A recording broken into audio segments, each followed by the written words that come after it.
BPS per Agustus 2024 terdapat 842.378 orang penganggur dari lulusan universitas.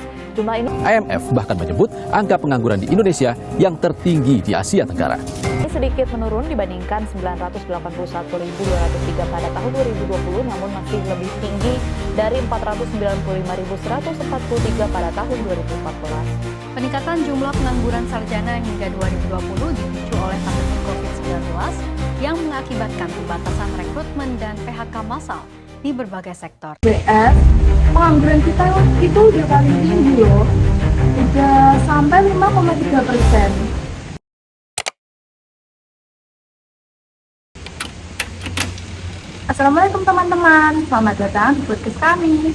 Kali ini kita akan membahas soal pengangguran dan bagaimana sih Islamasi solusinya.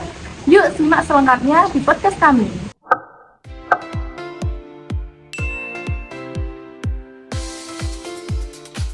Sebelum kita masuk ke topik selanjutnya, bisa ya kita kenalan dulu.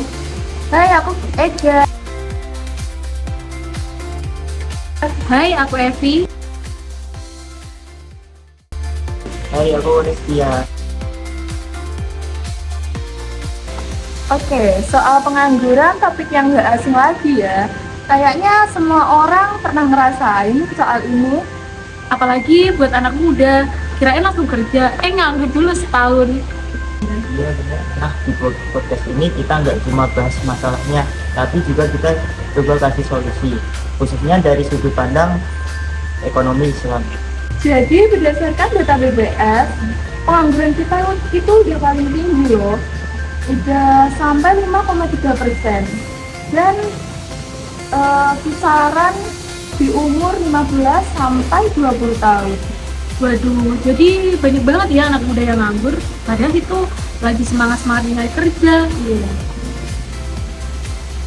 Iya, kadang masalahnya tuh bukan nggak ada kerjaan,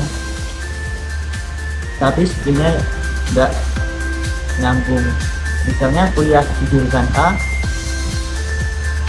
tapi di dunia pekerjaan itu skill B gitu. Iya betul. Itu yang disebut mismatch ya. Dan kadang perusahaan tuh maunya yang udah siap kerja dan yang baru tuh kalah saing. Belum lagi ya, sekarang tuh banyak kerjaan yang diganti sama mesin kan, teknologi canggih, tapi nyatanya bikin banyak orang yang kehilangan kerja. Gimana tuh?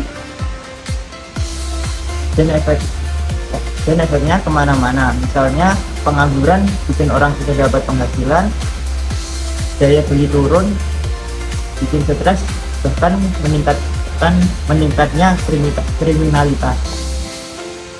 Oke, sekarang kita bahas dari sudut pandang Islam ya, bagaimana ngasih solusinya.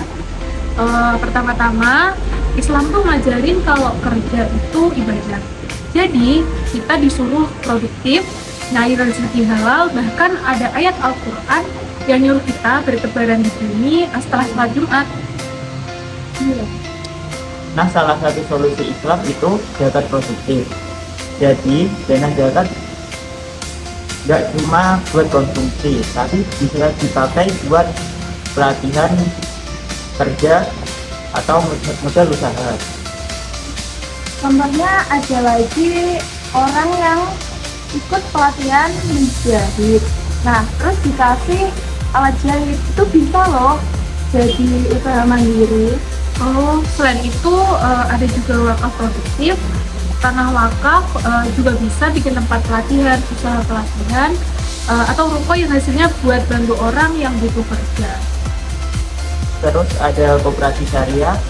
Ini penting banget, apalagi orang yang mau usaha tapi nggak punya modal atau takut riba. Iya, koperasi syariah itu prinsipnya saling bantu, nggak ada bunga, jadi cocok untuk UMKM seperti kita. Terakhir, Islam tuh juga butuh perhatian banget loh sama pengembangan sumber daya manusia. Nggak cuma skill kerja, tapi juga karakter, akhlak, dan juga etos kerja. Jadi lengkap ya. Islam tuh nggak cuma urusan ibadah, tapi juga urusan ekonomi dan sosial. Wah, nggak terasa nih kita udah sampai di penghujung obrolan kita kali ini. Lalu penutupannya, jadi dari obrolan kita hari ini bisa disimpulin kalau pengangguran itu masalah yang sangat serius, tapi bukan nggak bisa diatasi. Solusi dari ekonomi Islam itu bukan cuma teoritis, tapi bisa banget diterapin asal ada niat dan kerjasama dari semua pihak. Makasih buat yang sudah dengerin, semoga bermanfaat dan bisa jadi inspirasi. Jangan lupa like dan subscribe ya.